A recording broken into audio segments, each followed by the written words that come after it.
7 arguably explicit books available to children in Dearborn, Michigan's public schools were removed after parents expressed concerns. One of the mothers filed a public report as well, worried that the content was dangerous. Parent outcry has leaders discussing this issue in schools across the nation. The book in question is called Flamer, which depicts explicit acts between young boys and graphic descriptions. The school district confirmed that it has temporarily pulled 7 books and even restricted access to an ebook app containing thousands of titles. This came in a month after a Michigan town collectively voted to defund the only local public library they have in a quest to prevent children from reading LGBTQ based books. With TMJ News, this is Fatima El Zain, and you're watching today's newscast.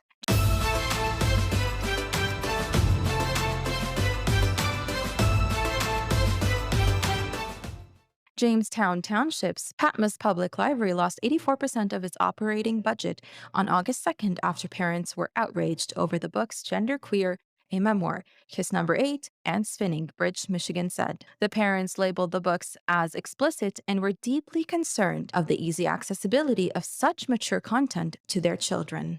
I wasn't expecting anything like this, board member Larry Walton said. The library is the center of the community. For individuals to be short-sighted to close that down over opposing LGBTQ is very disappointing. The defunding vote surfaced during a nationwide effort to review the banned books from classrooms and libraries, an effort directed by conservatives.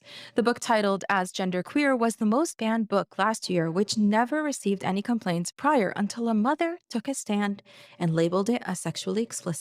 Parent outcry in Dearborn mimics the stand people took in Jamestown to raise their voices against explicit content. One of the books pulled out from the Dearborn Public School Library shelf is entitled as This Book is Gay. It primarily focuses on being lesbian, bisexual, gay, queer, transgender, or just curious. This book even has content relating to how to navigate your feelings if you are a Christian or a Muslim. However, Paul Bruce, a former teacher with the district, argues the book has educational value. He even mentioned that during his teaching time at the schools, Bruce rallied with the school's anti-bullying campaigns. It answers so many questions I wish could have been answered for me as a child, Bruce said. My life would have been so different. Stephanie Butler, one of the parents who took a stand for the removal of the books, said that she asked her daughter to check a book from the Etzel Ford High School library titled Flamer. The book contained shockingly explicit acts between young boys equipped with rather grotesque illustrations. You know, when you put something into a kid's mind, it makes them want to do it more. Or try it, Butler said. If these were just LGBT romance novels, that is completely appropriate, the mom of 4 continued. Where I draw the line is teaching them how to actually do the act. Butler argued that such instructions, particularly about dating apps, is dangerous.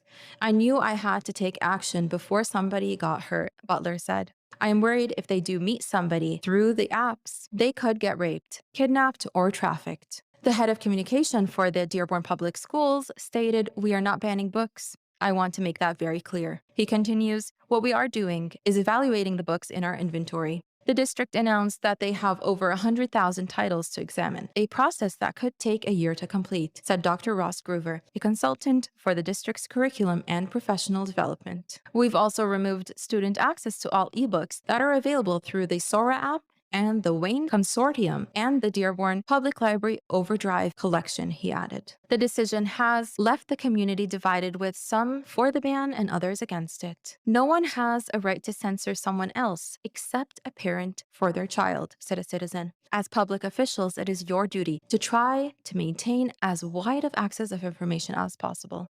When one school board member said that the books helped to expose students to different viewpoints and lifestyles, the crowd responded with applause. While the United States of America fully embraces and endorses the LGBTQ community to create a free environment, parents are increasingly concerned about the bombardment of information and explicit content on their children at an early age.